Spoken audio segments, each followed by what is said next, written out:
here in lesson 6, what we're going to do is rather than running sound through our main outputs, we're going to run sound to a monitor output. This is really important if you have, say, a band with a singer that needs a monitor, or a choir that needs the keyboard coming through a monitor, or any kind of performance that requires the people on stage to be able to hear themselves or something else that's happening, whether that be a track or music from a different instrument. So once again, we're going to pop over top so we can see the controls that we get on these mixers to send audio to our monitor outputs. All right, so we're going to look at running monitors off this Behringer board. And what I did is I took my XLR in the back and moved it from the aux 15 for our main output and moved it into aux 1, which shows up here under bus 1. So over here we have bus 1 to 8 and bus 9 to 16. And those are our 16 outputs in the back. Bus 1 being here in our first channel.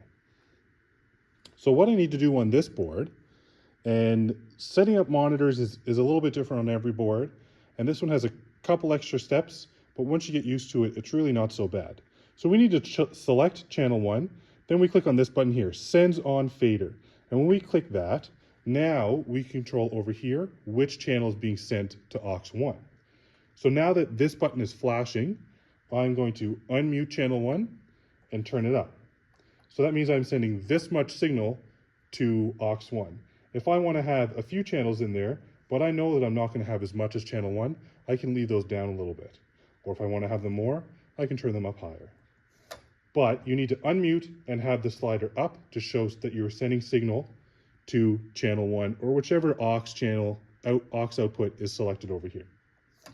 So if right now this button is still flashing, channel 1 is unmuted and turned up, that means I am sending channel 1 to this aux output.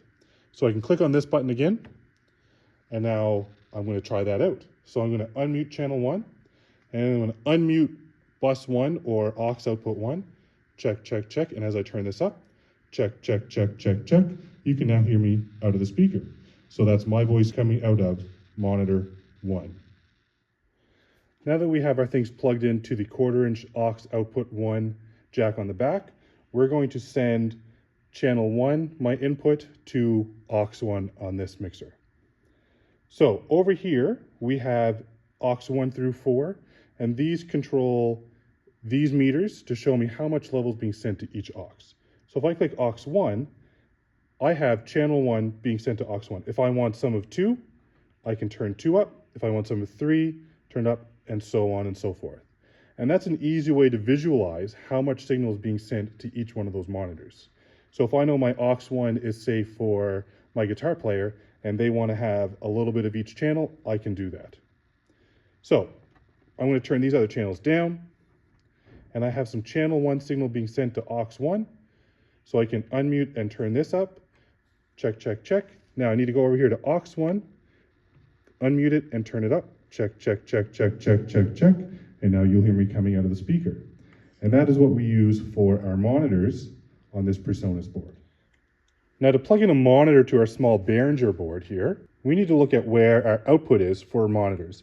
Now this is a little different. It's called control room out, but that is still sending a signal out to a speaker. So I can plug in my speaker to control room out left. And down here in my main section, this knob here says phones/control room. So I know that that is going to be my volume control for my control room out. So once again, I have signal coming in through here. If I turn up my main volume and then my control room, check, check, check, you can hear that that would be working as a monitor now because it's coming out of my control room output. And if I turn that down, there's no volume. So that is using a monitor on this small Behringer board.